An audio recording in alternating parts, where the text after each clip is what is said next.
Hello everyone, क्या हाल चाल, कैसे आप लोग। आई होप आप सब ठीक होंगे और अच्छे से होंगे। I am Bas Nazir and in this particular video we are going to discuss the most important concepts of physical chemistry by the help of questions. हम यहाँ पर कुछ 15 से लेकर 20 क्वेश्चंस मैंने यहाँ पर सिलेक्ट किए हैं, उनको हम यहाँ पर डिस्कस करेंगे एंड विद दैट हमारे 18 कॉन्सेप्ट्स हमारे यहाँ पर रिवाइज होंगे, ठीक है। बट बिफोर मूविंग अहेड, अगर आप चैनल पे नए हो तो चैनल को सब्सक्राइब करो and do not forget to smash the like button down there. इसके अलावा आप टेलीग्राम ग्रुप को भी ज्वाइन कर सकते हो, लिंक आपको डिस्क्रिप्शन में उसकी भी मिल जाएगी। तो अगर हम आज के इस शॉर्ट सेशन के पहले क्वेश्चन की बात करेंगे तो फर्स्ट क्वेश्चन जो है on the screen, that is the number of moles of oxygen molecules required for complete combustion of 10 moles of acetylene. हमें कितने ऑक्सीजन के मॉलिक्यूल्स रिक्वायर्ड है, मोल्स ऑफ ऑक्सीजन मॉलिक्यूल्स हमें कितने रिक्वायर्ड है for the combustion of 10 moles of acetylene. अगर हमारे पास 10 moles of acetylene है, फर्स्ट ऑफ ऑल अगर मैं यहाँ पर रिएक्शन को लिखूंगा, मैं लिखूंगा acetylene that means C2 that and H2, ठीक है, ये गैसियस स्टेट में होता है और इसको मैं प्लस करूंगा ऑक्सीजन, ठीक है, O2, तो ये हमें देगा कार्बन डाइऑक्साइड एंड इसके साथ साथ यहां से हम वाटर को निकालेंगे, ठीक है। अब यहां पर बैलेंस कीजिए इस रिएक्शन को, here it is C2H2, this is C2H2। अब यहां पर रिएक्शन को अगर हम बैलेंस करेंगे तो ये हमारे पास आ जाएगा 5/2 टाइम्स O2, ठीक है, और कार्बन डाइऑक्साइड यहां पर 2 टाइम्स आएगा, ठीक है। तो ये हमारी हो गई बैलेंस्ड केमिकल रिएक्शन, ठीक है। नाउ अंडरस्टैंड करना, हमें क्या बताना है, number of moles of oxygen, हमें इस ऑक्सीजन के मोल्स चाहिए, इस ऑक्सीजन के यहां पर मोल्स चाहिए that are required for the combustion of 10 moles of acetylene. अब अगर हम अभी इस बैलेंस्ड इक्वेशन को देखेंगे तो मैं यहां पर बोल सकता हूं, यहां पर 1 मोल मैंने लिया है तो मैं बोलूंगा 1 मोल के लिए how much oxygen molecules are required, तो मेरे पास आते हैं 2.5 moles of O2, 2.5 moles of O2, ठीक है। एक एसिटाइलिन मोल के लिए मुझे रिक्वायर्ड होते हैं 2.5 मोल्स ऑफ O2, लेकिन मुझे फाइंड आउट करने हैं 10 मोल्स के लिए कितना होगा, तो दैट विल बी 10 मोल्स के लिए कितना होगा, 2.5 मल्टीप्लाइड बाई 10, ठीक है। 2.5 मल्टीप्लाइड बाई 10, इसको मैं लिख सकता हूं 5/2 मल्टीप्लाइड बाई 10 भी, that means 25 is going to be the right answer.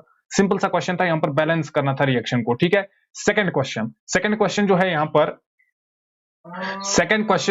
पर that is the reaction occurs in which of the following galvanic cell. यहां पर एक रिएक्शन दी गई है, हमें बताना है कि इसकी रिप्रेजेंटेशन बेसिकली हमें बतानी है कि हम इसको रिप्रेजेंट कैसे कर पाएंगे। यहां पर दो चीजें मैं आपको बताऊंगा। अगर हम एनोड की बात करेंगे, एनोड पे होती है ऑक्सीडेशन एंड कैथोड पे होती है रिडक्शन, ठीक है, यहां तक क्लियर है।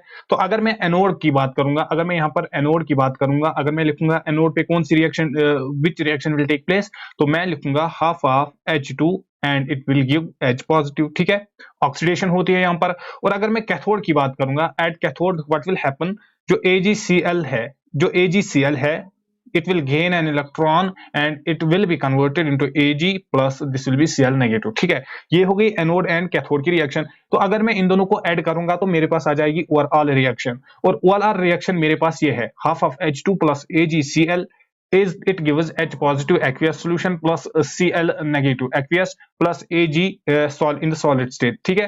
तो अगर मैं इसको रिप्रेजेंट करूंगा, तो जब भी हम गैल्वेनिक सेल को, जब भी हम सेल को रिप्रेजेंट करते हैं तो लेफ्ट साइड में हम क्या लिखते हैं, लेफ्ट साइड को हम क्या लिखते हैं, एनोड लिखते हैं लेफ्ट साइड पे, एंड जो राइट साइड होता है, राइट साइड पे हम कैथोड को लिखते हैं, ठीक है। तो यहाँ पर एनोड कौन सा है और कैथोड ये वाला है। तो अगर हम इसको रिप्रेजेंट करेंगे तो मैं लिख सकता हूं platinum, this will B H2 HCl solution AgCl and this will B Ag, ठीक है। तो ये हमारा ऑप्शन नंबर ए यहां पर करेक्ट आंसर बन जाएगा। नेक्स्ट क्वेश्चन आफ्टर दैट जो है that is next question, the number of atomic orbitals from the following having 5 radial nodes. इनमें से कितने ऑर्बिटल्स हैं जिनके पास 5 रेडियल नोड्स होते हैं। अगर मैं नंबर ऑफ रेडियल नोड्स की बात करूंगा तो नंबर ऑफ रेडियल नोड्स जो होते हैं, रेडियल नोड्स के लिए जो मेरे पास फॉर्मूला होती है, रेडियल नोड्स जो है इनके लिए जो फॉर्मूला मेरे पास होती है दैट इज n-l-1, ठीक है। तो यहाँ पर बहुत सारे ऑर्बिटल्स हमें दिए गए हैं, ठीक है। तो अगर मैं यहाँ पर 7s की बात करूंगा तो यहाँ पर n की वैल्यू है यहाँ पर 7 और l की वैल्यू है यहाँ पर 0। इन द सिमिलर वे अगर मैं 7p की बात करूंगा, 7p में n की वैल्यू है अगेन 7 और l की वैल्यू है यहाँ पर p। अगर मैं 6s की बात करूंगा, 6s के लिए n की वैल्यू है 6 और यहाँ पर l की वैल्यू है 0, ठीक है। इसी तरीके से अगर मैं 8p की बात करूंगा तो 8p के लिए जो n की वैल्यू है दैट्स 8 एंड l की वैल्यू जो है दैट्स 1। इसी तरीके से अगर मैं 8d की बात करूंगा तो n की वैल्यू जो है दैट इज 8 एंड l की वैल्यू जो है दैट इज 2। तो अगर मैं यहाँ पर अब दिस साइड में क्या करूंगा, रेडियल नोड्स की कैलकुलेशन करूंगा, तो वो आ जाएगी मेरे पास 7 - 0 - 1 दैट इज इक्वल टू 6 पहले के लिए। सेकंड केस के लिए मेरे पास आएगा 7 - 1 - 1 दैट मींस 5। थर्ड केस के लिए मेरे पास आएगा 6 - 0 - 1 दैट मींस 5 के equal to, and after that मेरे पास आएगा 8 - 1 - 1, तो ये आ जाएगा मेरे पास 6। आफ्टर दैट मेरे पास आ जाएगा दिस इज 8 - 2 - 1 दैट मींस 5। अब हमें बताना था कि 5 रेडियल नोड्स कितने कितने ऑर्बिटल्स के पास है, 1 के पास, 2 के पास एंड 3 के पास। तो आंसर हो जाएगा option number see that means. After that यहाँ पर हमारा नेक्स्ट क्वेश्चन है that is at constant temperature a gas is at pressure of 940 plus 3 mm of Hg. The pressure at which its volume decreases by 40% is. हमें यहाँ पर basically एक ऐसी relationship find out करनी है जो रिलेट करेगी प्रेशर एंड वॉल्यूम को। हमने बॉयल्स लॉ पढ़ा है, ठीक है, हमने वहां पर क्या पढ़ा है, pressure is inversely proportional to temperature, pressure is inversely proportional to volume. That means मैं यहां पर लिख सकता हूं P1 V1 will be equal to P2 V2, P1 V1 will be equal to P2 V2। हमें P2 को find out करना है, तो P2 will be equal to P1, this will be V1 divided by V2। अब यहाँ पर values को substitute कीजिए, सारा कुछ यहाँ पर दिया गया है। दैट मींस P1 की वैल्यू आ जाएगी 940.3 multiplied by V1 divided by, understand करना यहाँ पर वॉल्यूम 1 फॉर एग्जांपल मैं V मानूंगा, सेकंड वॉल्यूम जो है दैट मींस फाइनल वॉल्यूम जो है that decreases by 40%, that means 0.6 में उसको लिख सकता हूं, ठीक है। तो मैं यहाँ पर लिखूंगा 0.6 V1, V1 से V1 यहाँ पर कैंसिल आउट हो जाएगा, हमारे पास जो वैल्यू बचेगी that will B 940.3 divided by 0.6। और इसको मैं अगर यहाँ पर पॉइंट को नेग्लेक्ट करूंगा तो मैं यहाँ पर लिख सकता हूँ 9403 divided by this will be 6। तो इसकी वैल्यू जो आ जाएगी that will be equal to 15, this will be 6 7 point something, right, 1567। तो आंसर हो जाएगा हमारा ऑप्शन नंबर ए, ठीक है। आफ्टर दैट अगर मैं नेक्स्ट क्वेश्चन की बात करूंगा तो नेक्स्ट क्वेश्चन है which are the following relations are correct. यहाँ पर कुछ रिलेशंस दी गई है, हमें बताना है कि इनमें से करेक्ट कौन कौन सी रिलेशन है। The first relation is U is equal to Q plus P delta V। क्या ये वाली रिलेशन करेक्ट है? नो, यहाँ पर प्लस नहीं होना चाहिए, यहाँ पर माइनस होना चाहिए, तब मैं इसको करेक्ट मानता, ठीक है। सेकंड इक्वेशन, सेकंड है डेल्टा G, डेल्टा G जो है this is equal to H minus T delta S, ठीक है, gives free energy. After that delta S, entropy की अगर हम बात करेंगे दैट्स Q रिवर्सिबल, एंट्रोपी की Q reversible divided by temperature, तो ये वाला भी करेक्ट लग रहा है मुझे। एंड अगर मैं ऑप्शन नंबर डी की बात करूंगा H is equal to U minus NGRT, no, यहाँ पर आना चाहिए प्लस, ठीक है, तो ये वाला भी इनकरेक्ट हो जाएगा, फर्स्ट वाला भी इनकरेक्ट हो जाएगा। हमें बताना है कि करेक्ट कौन कौन सा है, तो यहाँ पर आंसर हो जाएगा B and C, option number 1, option number 1 will be the right answer, ठीक है। अगर मैं ऑप्शन नंबर ए को करेक्ट करना चाहूंगा तो मैं यहाँ पर क्या होना चाहिए, delta U is equal to this will be Q minus P delta V, ठीक है। इसी तरीके से सेकंड वाला करेक्ट है, थर्ड वाला भी करेक्ट है। अगर मैं फोर्थ वाले को करेक्ट करूंगा यहाँ पर तो ये होना चाहिए delta H is equal to delta U plus this is NG, this is RT, ठीक है, यहाँ पर प्लस साइन आना चाहिए in between these two functions, right. After that अगर मैं यहाँ पर नेक्स्ट क्वेश्चन की बात करूंगा, क्वेश्चन थोड़ा सा लेंथी लग रहा है लेकिन यहाँ पर क्वेश्चन से डरना नहीं है। The equilibrium constant for the following of the following reactions are, यहाँ पर कुछ रिएक्शंस दिए गए हैं, उनके इक्विलिब्रियम कांस्टेंट्स दिए गए हैं। अब हमें एक फाइनल इक्वेशन यहाँ पर प्रोवाइड की गई, हमें इसका बताना है कि इसका जो कांस्टेंट होगा, इक्विलिब्रियम कांस्टेंट होगा, वो कितना होगा, वो किसके इक्वल टू होगा in terms of this K1 K2 and K3।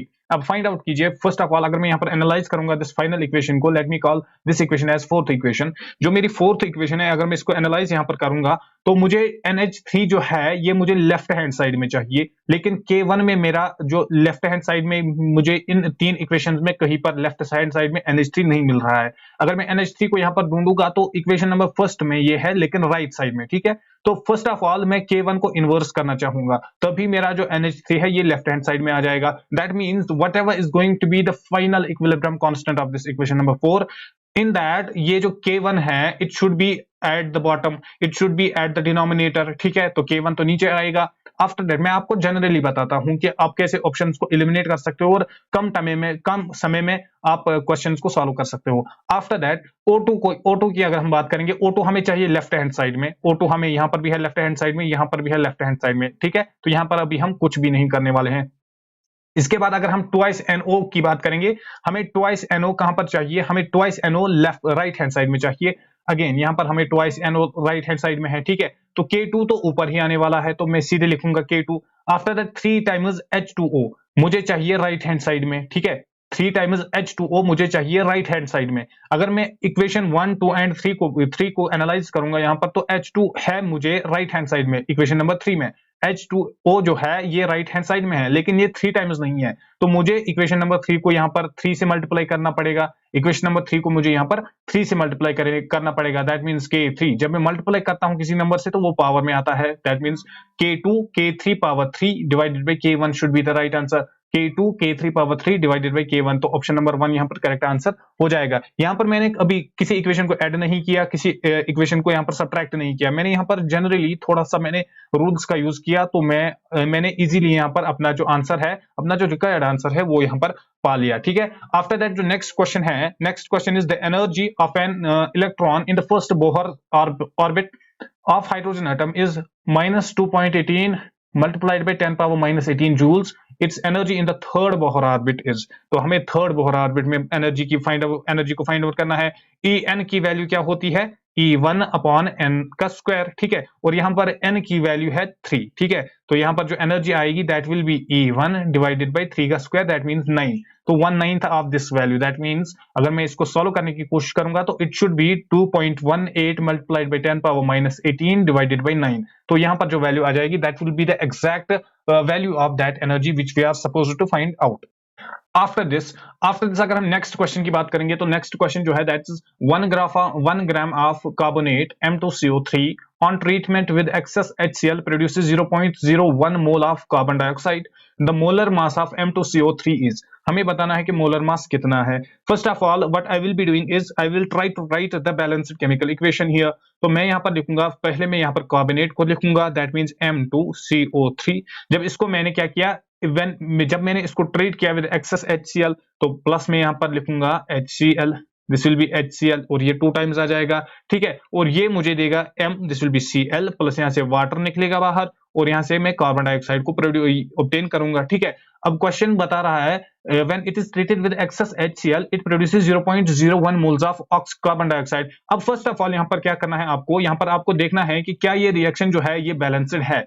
तो मैं अगर इसको एनालाइज करूंगा तो ये मेरे पास क्या है, एक बैलेंस्ड रिएक्शन है, ठीक है, और बैलेंस्ड रिएक्शन पे मैंने यहाँ पर 0.01 मोल ऑफ CO2 यहाँ पर प्रोड्यूस हो गए, ठीक है। तो अगर मैं इस बैलेंस्ड रिएक्शन को देखूंगा तो 1 mole of this carbonate produces 1 mole of carbon dioxide, तो क्या मैं बोल सकता हूं 0.01 moles of carbon dioxide will be produced from 0.01 moles of this carbonate, ठीक है, एज सिंपल एज दैट। अब मेरे पास मोल्स भी आ गए, तो मुझे क्या फाइंड आउट करना है, मुझे फाइंड आउट करना है molar mass of this M2CO3।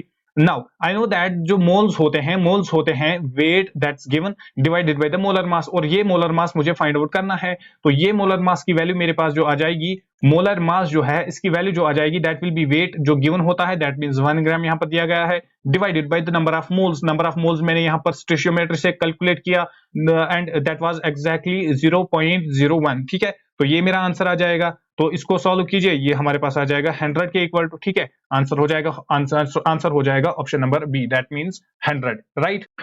After it अगर हम नेक्स्ट क्वेश्चन की बात करेंगे, next question is the depression in the freezing point of 0.1 molar aqueous solution of HCl, CuSO4 and K2SO4 are in the ratio of, 3 solutions हमें दिए गए हैं, एक है HCl, एक है CuSO4 and third one is K2SO4। सबकी concentration same है, हमें बताना है कि the depression in the freezing point जो है उसका रेशियो क्या होगा। फर्स्ट ऑफ ऑल जो depression in the freezing point है ये एक क्वालिटेटिव प्रॉपर्टी होती है, ठीक है। अब जब यहाँ पर कंसंट्रेशन सेम है तो क्या मैं यहाँ पर बोल सकता हूं जो डिप्रेशन इन फ्रीजिंग पॉइंट होगा डेल्टा TF में यहाँ पर लिखूंगा, तो वो डायरेक्टली प्रोपोर्शनल हो जाएगा वेंट ऑफ फैक्टर के I के, ठीक है। अब जहां पर वेंट ऑफ फैक्टर ज्यादा होगा तो वहां पर डिप्रेशन इन फ्रीजिंग पॉइंट ज्यादा होगा, ठीक है। अब यहाँ पर अंडरस्टैंड करना, बाकी सारी कंडीशंस यहाँ पर सेम है। अगर मैं HCl की बात करूंगा, it will break down into H positive plus Cl negative, ठीक है, तो दैट मींस I की वैल्यू यहाँ पर है 2। आफ्टर दैट अगर मैं CuSO4 की बात करूंगा, it will break down into Cu di positive plus SO4, ठीक है, यहाँ पर I की वैल्यू अगेन क्या है 2 के इक्वल टू है।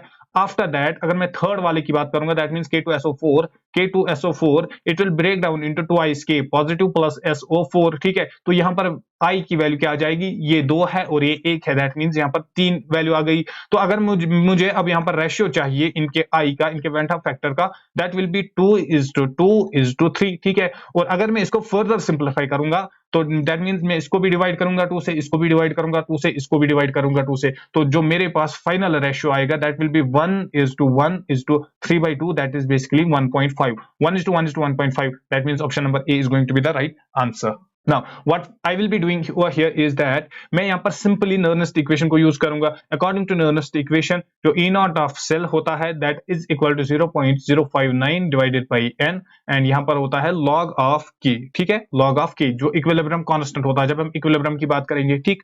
अब यहाँ पर देखो E में यहाँ पर कुछ इस तरीके से लिखता हूँ, E naught of Zn positive से लेके Zn plus this will B 0.059 divided by n की वैल्यू है यहाँ पर 2, that means 2 number of electrons का एक्सचेंज होता है यहाँ पर।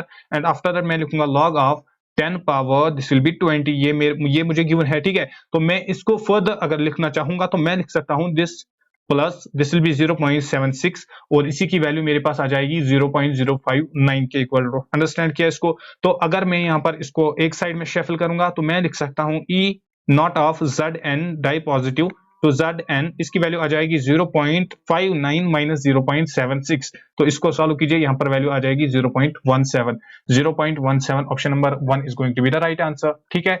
आफ्टर दैट जो नेक्स्ट क्वेश्चन है, next question is which are the following expressions is correct in case of CSCl unit cell edge length यहाँ पर A के इक्वल टू दी गई है, ठीक है। यहाँ पर हमें बताना है कि कौन सा वाला स्टेटमेंट है जो कि यहाँ पर करेक्ट है। फर्स्ट ऑफ ऑल मैं आपको CSCl के बारे में बता दूं, इसका जो स्ट्रक्चर होता है वो होता है बॉडी सेंटर्ड, ठीक है, body centred type of structure है इट हैज, राइट। इसके अगर हम बात करेंगे तो जो CS होता है, जो CS पॉजिटिव होते हैं ये कॉर्नर्स पे होते हैं, ये कॉर्नर्स पे होते हैं। एंड अगर मैं Cl नेगेटिव की बात करेंगे तो ये सेंटर ऑफ द क्यूब पे होते हैं, सेंटर ऑफ क्यूब पे होते हैं, ठीक है। यहां से भी क्वेश्चन आता है। तो अगर मैं यहाँ पर रेडियस की बात करूंगा तो मैं बोलूंगा 2 times radius of cation that means CS di positive plus 2 times radius of anion, और एनायन कौन है यहाँ पर Cl negative, that will be equal to √3 times A, ठीक है, where A is the edge length, इसको अंडरस्टैंड करना। तो इसको 2 and 2 जो है इसको मैं उधर अगर शिफ्ट करूंगा तो मैं लिख सकता हूं RCS positive plus RCl negative, that means radius of this cation plus radius of that anion, वो होगा इक्वल टू √3 डिवाइडेड बाय 2 जो मैंने यहां से कॉमन लिया था, ठीक है। अब यहां पर मुझे बताना है इस वाली ऐसी कोई इक्वेशन क्या मुझे यहां पर दिख रही है, RCS positive plus RCl negative will be equal, no ये नहीं आएगा, option number B is going to be the right answer. After that next question की बात करेंगे। Next question is statement type based. यहाँ पर क्या है, in the coagulation of negative solution the fluctuating power of the 3 given ions is in the order of Al3 positive greater than Ba di positive greater than Na positive. Statement second जो है that is in the coagulation of positive solution the flocculating power of the 3 given salts is in the order of NaCl greater than Na2SO4 greater than Na3PO4। अब यहाँ पर मैं आपको कुछ statements कुछ चीजें बताना चाहूंगा। फर्स्ट थिंग जो हमने पढ़ा है, जो फ्लोक्युलेटिंग पावर होता है कैटायन का वो इंक्रीज होता है with increase in the charge on the cation, ठीक है। जब भी charge on the cation increase होगा तो उसका जो फ्लोक्युलेटिंग पावर होगा वो भी यहाँ पर इंक्रीज होता है। तो अगर मैं यहाँ पर इसकी बात करूंगा स्टेटमेंट 1 की तो ये करेक्ट है। इसका ऑर्डर जो है Al3 positive greater than Ba di positive greater than Na positive, तो ये वाला स्टेटमेंट मुझे करेक्ट लग रहा है। इन द सिमिलर वे अगर मैं फ्लोक्युलेटिंग पावर ऑफ एनायन की बात करूंगा that also increases with the increase in the charge on anion. जब जितना एनायन पे चार्ज ज्यादा होगा, कैटायन की बात मैं नहीं कर रहा हूं, जब जितना चार्ज एनायन पे ज्यादा होगा उतना उसका फ्लोक्युलेटिंग पावर जो है वो ज्यादा होता है, ठीक है। तो अगर मैं यहाँ पर इस ऑर्डर की बात करूंगा जो स्टेटमेंट सेकंड है, तो यहां पर ऑर्डर क्या होना चाहिए, यहां पर ऑर्डर होना चाहिए NaCl, it should be least, and after that the greater than it should be Na2SO4, and greater than these all three should be Na3, this should be PO4, ठीक है। तो स्टेटमेंट 2 मुझे यहाँ पर इनकरेक्ट दिख रहा है, तो statement 1 and statement 2 are correct, ये नहीं हो सकता। बोथ स्टेटमेंट्स आर इनकरेक्ट, ये भी नहीं हो सकता। Statement 1 is correct but statement second is incorrect, तो option number C will be the right answer. After it next question पे चलते हैं। Next question is the total change in the oxidation state of manganese involved in the reaction of KMnO4 and potassium iodide in the acidic medium. Acidic medium की बात हो रही है तो मैं यहाँ पर रिएक्शन को लिखूंगा KMnO4 plus potassium iodide, that means Ki। इसको एसिडिक मीडियम में मुझे लेना है, दैट मीन्स H पॉजिटिव को भी मैं यहाँ पर लूंगा। ये कन्वर्ट होता है Mn डाई पॉजिटिव में प्लस I2 में प्लस H2 में, ठीक है। अब यहाँ पर हमें बताना है कि नेट चेंज कितनी आ गई ऑक्सीडेशन स्टेट में। अगर मैं यहाँ पर ऑक्सीडेशन स्टेट को फाइंड आउट करूंगा तो K की ऑक्सीडेशन स्टेट होती है 1 और Mn की ऑक्सीडेशन स्टेट में फॉर एग्जांपल एज्यूम करूंगा x के इक्वल टू KMnO दिस इज 4, तो यहाँ पर आ जाएगा -8, this should be equal to 0। तो x की वैल्यू जो है यहाँ पर आ जाएगी 7 के equal to, that means Mn जो है ये यहाँ पर +7 ऑक्सीडेशन स्टेट में है और जब ये यहाँ पर पहुंच गया तो यहाँ पर ये +2 ऑक्सीडेशन वाली स्टेट में आ गया। तो नेट चेंज कितना आ गया 7 - 2, दैट मींस 5 के इक्वल टू। तो 5 यहाँ पर चेंज आ गया नेट ऑक्सीडेशन स्टेट में, ठीक है। आफ्टर दैट अगर नेक्स्ट क्वेश्चन को देखेंगे, next question again easy question है, that is in 1 molal solution that contains 0.5 moles of solute there is. एक मोलल सॉल्यूशन, पहले मैं आपको बताना चाहूंगा अगर हम मोलैलिटी की बात करते हैं, मोलैलिटी का मतलब होता है number of moles divided by mass of solvent, mass of solvent in KGs, ठीक है। यहां तक क्लियर है। अब हमें बताना है कि in 1 molal, that means molality यहां पर है 1 के इक्वल टू एक मोलल सॉल्यूशन में अगर 0.5 मोल्स ऑफ सोल्यूट होंगे, that means number of moles भी हमें दिए गए हैं equal to 0.5 divided by mass of solvent. Mass of solvent हमें नहीं दिया गया है, ये हम यहां से कैलकुलेट करेंगे। तो मास ऑफ सॉल्वेंट की अगर मैं बात करूंगा that will be equal to 0.5 divided by 1, that means 1/2, ठीक है। 1/2 यहां पर हमने किसकी बात की, यहां पर हमने केजीज की बात की। 1/2 केजी का मतलब क्या होता है 500 ग्राम्स ऑफ सॉल्वेंट, ठीक है। तो 500 grams of solvent, that means option number B will be the right answer. After that अगर हम नेक्स्ट क्वेश्चन पे चलेंगे, next question is 75% of the first order reaction 75% of the first order reaction completes in 4 hours. 87.5% of the same reaction completes in 87.5% of same reaction कितने time में complete हो जाएगी। यहाँ पर एक रिलेशन याद रखना, एक रिलेशन में यहाँ पर आपको बताऊंगा जो T87.5 होता है ये होता है 3/2 टाइम्स से T75, ठीक है। T80 to 87.5 वो टाइम जितने में 87.5 का रिएक्शन कंप्लीट होता है वो होता है 3/2 टाइम्स ऑफ T75%, ठीक है। ये बात क्लियर है। तो हमें T87.5 को फाइंड आउट करना है, that will be equal to 3/2 multiplied by T75% और वो कितना है, वो है 4 के इक्वल टू यहाँ पर दिया गया है, that means 6 hours should be the answer. तो आंसर हो जाएगा हमारा option number 1, that means 6। After that next question पे चलिए। Next question is the density of 3 molar solution of NaCl is 1। Density यहां पर दी गई है। Molality of the solution is, हमें बताना है कि मोलैलिटी कितनी है, ठीक है। यहां पर भी मैं आपको एक डायरेक्ट रिजल्ट बताना चाहूंगा। जो मोलैलिटी होती है वो होती है 1000 times molarity divided by 1000 this is 1000 multiplied by density minus molarity multiplied by molecular weight, ठीक है। ये रिलेशन आप यहां पर याद रखिएगा। अब अगर हम यहां पर मोलैरिटी को कैलकुलेट करना चाहेंगे तो हम यहां पर डायरेक्टली वैल्यूज को सब्स्टिट्यूट करेंगे। ये आ जाएगा मेरे पास 1000 मल्टीप्लाइड बाय मोलैरिटी यहां पर है 3 के equal two divided by 1000 density यहां पर 1 के इक्वल टू है, दैट मींस 1 को लिखने से या ना लिखने से कोई भी फर्क नहीं पड़ने वाला है, minus this is molarity again, that means 3 को मैं यहां पर लिखूंगा मल्टीप्लाइड बाय मॉलिक्यूलर वेट, और मॉलिक्यूलर वेट यहां पर कितना आ जाएगा, मॉलिक्यूलर वेट यहां पर आ जाएगा 35.5 प्लस 23, 35.5 प्लस आ जाएगा 23, दैट मींस 58.5 यहां पर आ जाएगा। तो इट विल बी 58.5, ठीक है। तो इसकी वैल्यू क्या आ जाएगी, this will B 3 multiplied by 1000, that means 3000, this will be 3000 divided by 1000 minus 175 point something 0.5, right. तो इसको सॉल्व कीजिए तो यहां पर हमारी वैल्यू आ जाएगी 3 point something, तो 3 point something, that means option number 2 is going to be the right answer.